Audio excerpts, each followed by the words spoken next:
Hi hello সবাইকে, আমি Laboni lifestyle থেকে নতুন একটা ভিডিও নিয়ে চলে এসেছি তোমাদের সামনে। আজকে আমাদের রেসিপি হচ্ছে চিকেন কষা, বাঙালি বাড়ির চিকেন কষা।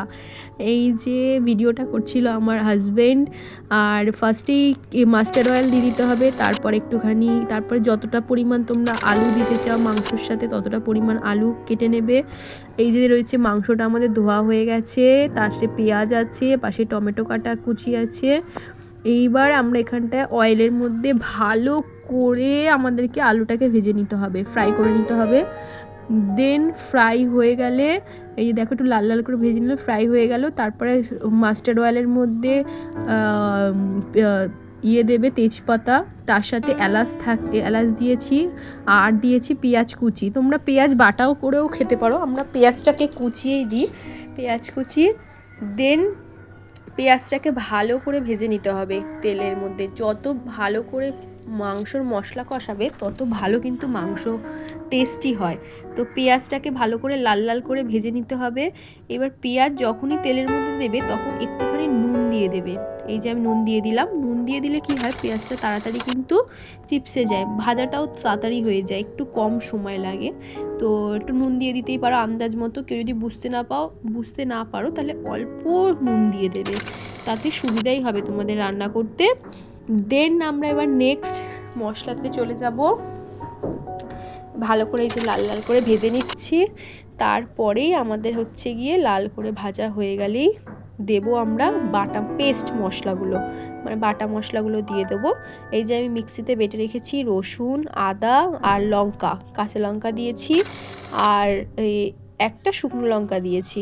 ব্যাস, আমার শাশুড়ি মা পেঁয়াজ কাটতে কাটতে চোখ দিয়ে জলই বার করে ফেলেছে বেচারা। এই যে হাই করে দিল।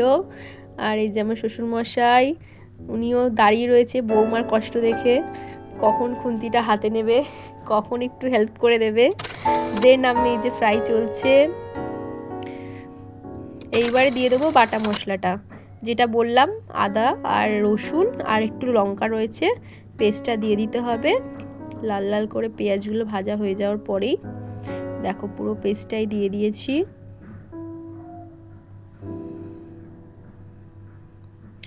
দেন এটাকে একটু বেশি করে কষাতে হবে ভালো করে। আগেই বললাম মশলা যত ভালো কষানো হবে তত মাংস টেস্ট বেশি বেটার হবে। তো একটু লেগেছিল, কাচিয়ে কুচিয়ে নিয়ে নিলাম। মশলা তো নষ্ট করা যায় না।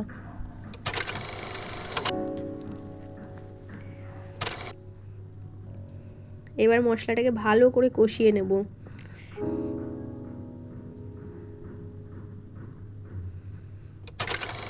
একদম অয়েলের সাথে মিক্সড করে ভালো করে কষিয়ে নিতে হবে।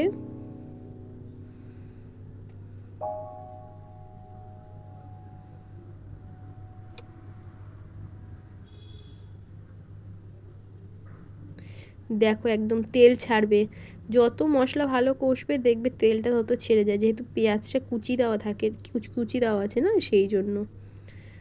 দেখো মশলাটা একটা আলাদা কালার চলে আসে, বাদামি বাদামি টাইপসের।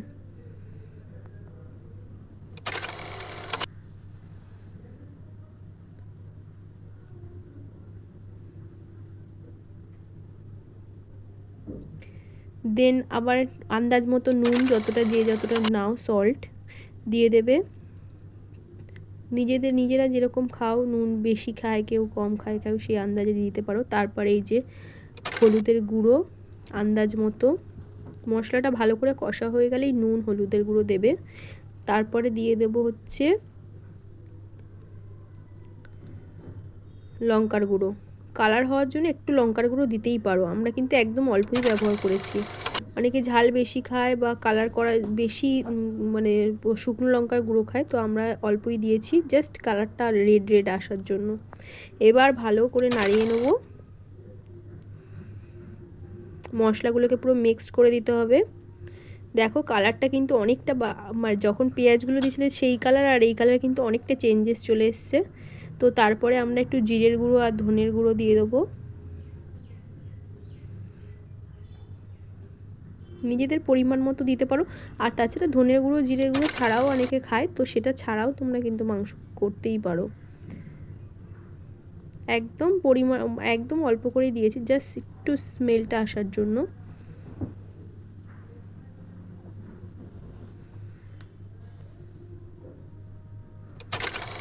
দেন আবার একটু নাড়িয়ে নেব।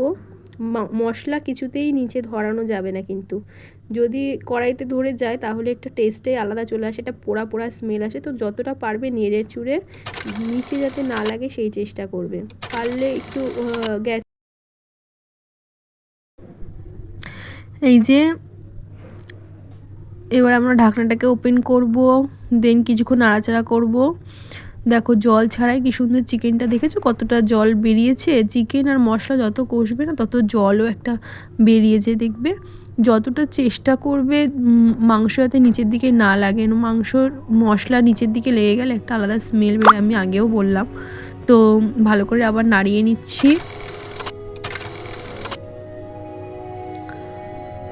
দেখো একদম ফুটছে।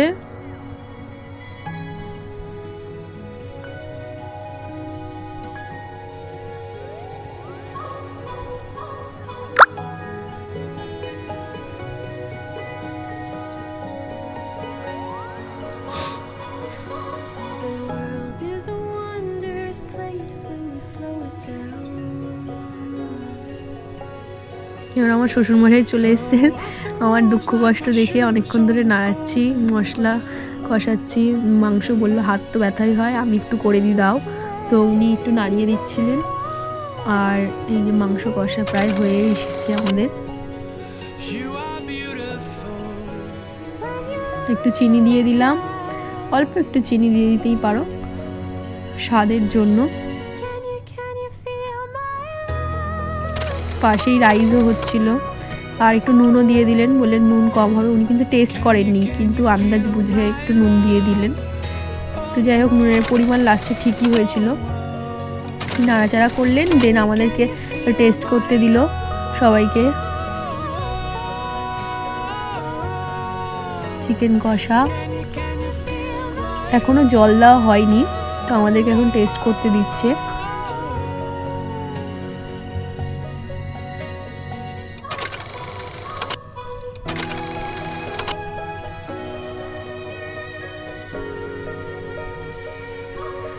ব্যাস হয়ে গেছে। এবারে পরিমাণ মতো জল দিয়ে দিতে হবে। যারা যেরকম জুস খান তারা সেরকমই জল দেবেন। কেউ এরকম কষাও খেতে ভালোবাসে, যারা একদম এরকম কষা খেতে ভালোবাসে তারা একদম অল্প পরিমাণে জল দেবে, যাতে মাংসটা সেদ্ধ হয় একটু ভালো করে। আর যদি এরকমভাবেও খাওয়া যায় অবশ্য। এই যে পরিমাণ মতো আমরা জল দিয়ে দিলাম, আমরা একটু জুসটা বেশিই খাই তাই আরও একটু জল দেবো।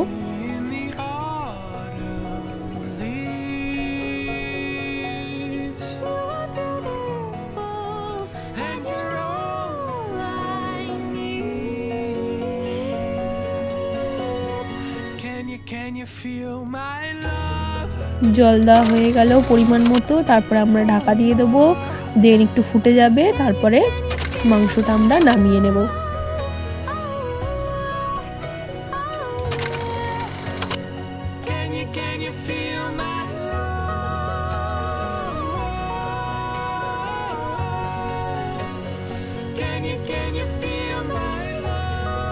এই যে ফুটেও গেছে মাংস। এবার একটু সানরাইজের গরম মশলা দিয়ে দিলাম। আমি চিকেন মশলা খাই না, তাই সানরাইজের গরম মশলা অল্প পরিমাণে।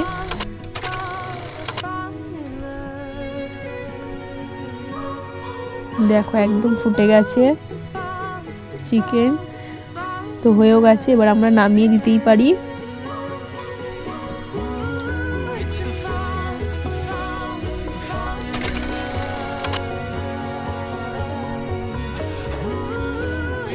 পাঁচ 7 মিনিট রেখে দিয়েছিলাম, তারপরে এই যে চিকেন হয়ে গেছে।